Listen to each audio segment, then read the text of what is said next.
Hey guys, how's it going? Phil Monteleone, the book peddler here, coming to you from my little shop in Smithville Flats, New York. Cold, dreary day and night, hence the hood. But I figured it'd be a good time to do another video for you guys. And if you haven't, I hope you like and subscribe to my YouTube channel, The Book Peddler. You can stay up to date on book picks, in-store, out-store activities, and videos like this on buying, selling books, different experiences in the business. So I hope you find some value in this video.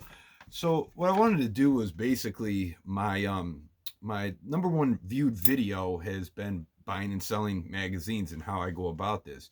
That video was made over a year ago. And since there's obvious interest in it, I figured that I would go a little bit further with magazines and really specifically touch on serialized serial novels and periodicals.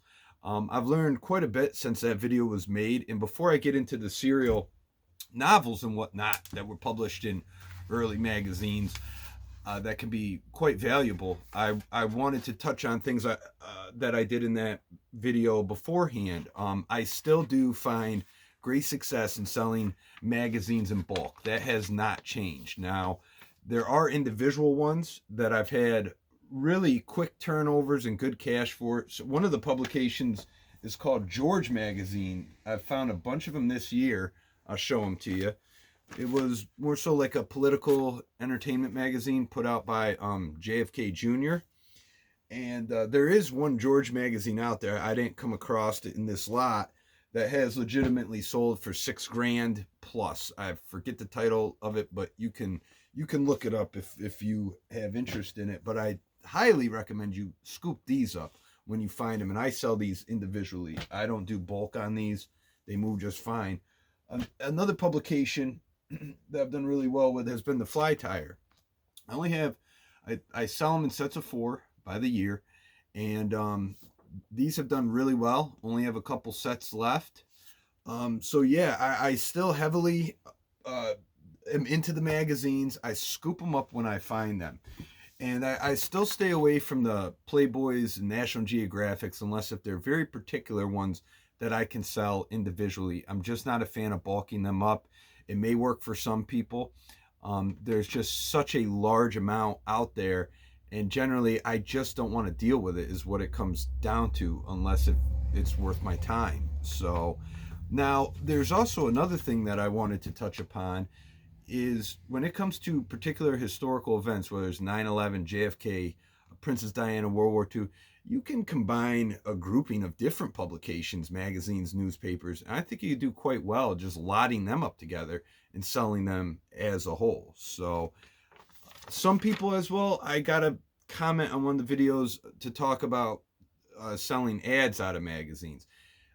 It's something I don't do. I do know that people have success in doing this, and but I don't feel like I'm at that point to where I can talk about it really, because there's more experienced people out there that do that. That's their thing. So I advise you check them out, whoever they are.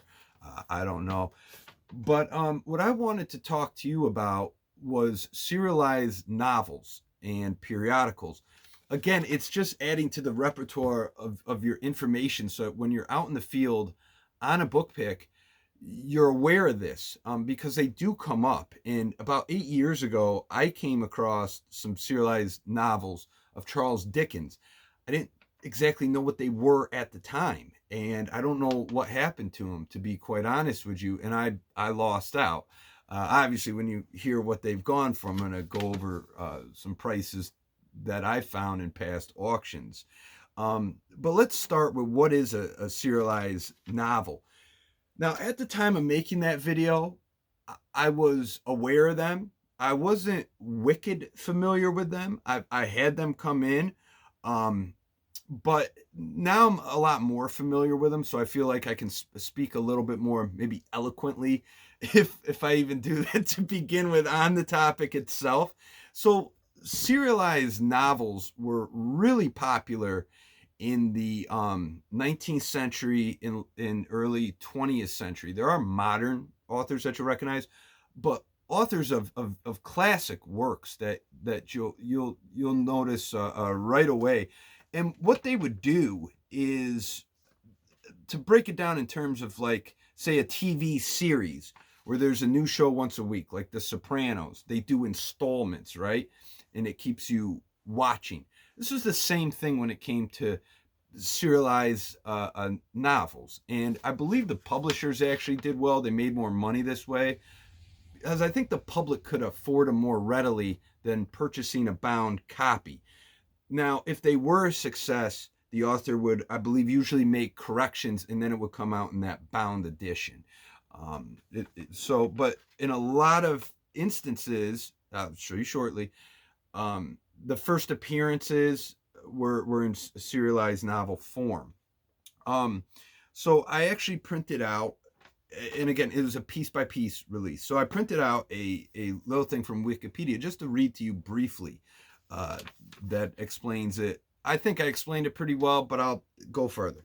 So, quote, serials, a printing or publishing format by which a single larger work, often a work of narrative fiction, is published in smaller sequential installments. The installments are also known as numbers, parts, or fascicles. I don't know how to say that word, sorry. And may be released either as separate publications or within sequential issues of a periodical publication, such as a magazine or newspaper. Serialization can also begin with a single short story, that is subsequently turned into a series. Historically, such series have been published in periodicals. Popular short story series are often published together in book form as collections. So again, this is a form of publication that many famous authors used. It's good to be aware of it. And one thing I will say before I get into these particular ones is that I think that they can I don't want to say readily be found, but you're more apt to find them in maybe like antique stores and things like that, where you can maybe find a really good deal. May even find them at your book sale for little to nothing, because people won't know what they are. And you pick them up and you can make a small little fortune on them. So ones that I've had in my shop were The Green Hills of Africa by Ernest Hemingway. This was published in Scribner's Magazine. It was a 6-part series. I only had one copy of it, but I sold it like that for like $50. You know, maybe I could have stretched it. Actually, I think I got $75 for it. I found the complete listed for $450. I've seen them up for $600. There's also things like first appearances. So I had George R.R. Martin publication called Blood of the Dragon. That was in Asimov's science fiction magazine. And I'll show you another first publication that's made its first appearances in Harper's magazine. Joseph Conrad's The Informer. I tabbed that out. So here it is. I still do well with Harper's magazines.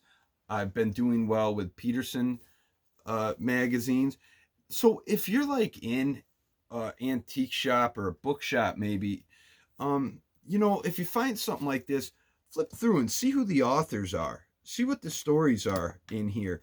And if you can get it for a good deal, or you can research it quickly, maybe you might find out that it might be a first appearance or a part of a serialization, and it can be worth some really good money. So let's keep going.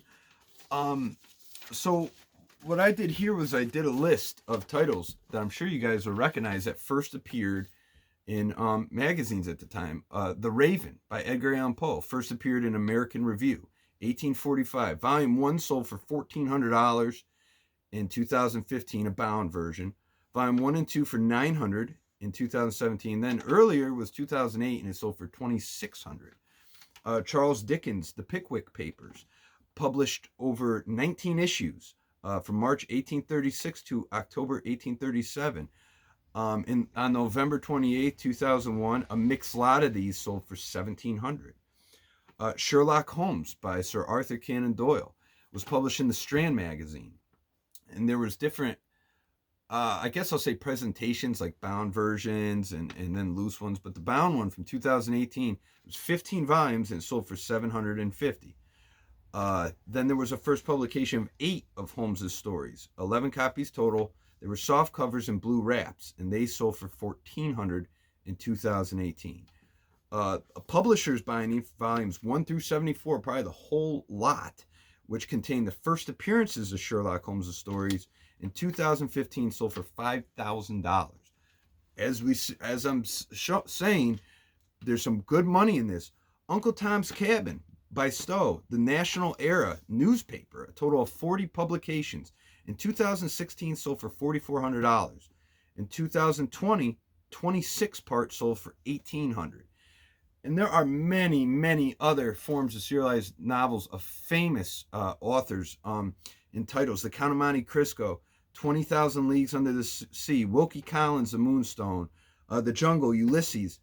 There's Russian ones, but Tolstoy's Anna Karenina, Dostoevsky's The Brothers Karamazov. There's Chinese ones. This was a very popular form of publication. They are out there in the field.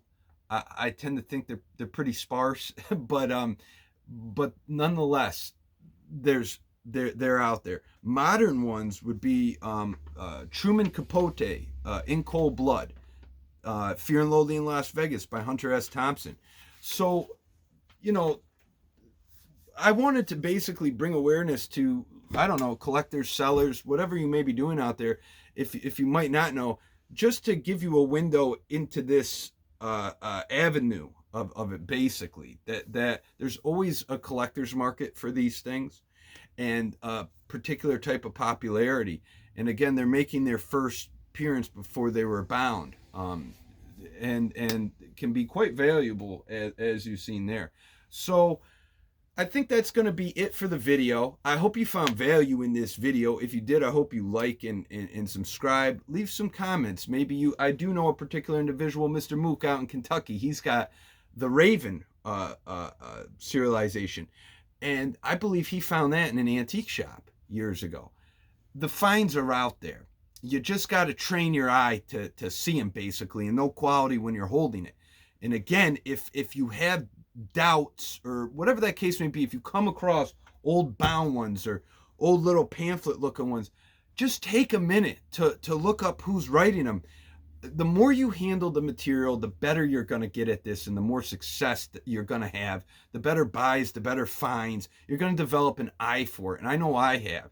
And certain things that I would have passed up 8 years ago, there's no way in heck I'd ever pass up now. I immediately gravitate towards this stuff. And you will as well if you stick with it. So this is kind of like my part 2 to buying and selling. I hope you guys enjoyed it. Leave your comments in the title. I'll put in the description, if they won't let me put an end card up, of the first thing that I did on magazines, if you're interested in watching it. Guys, I hope you're well out there. Until next time, take care.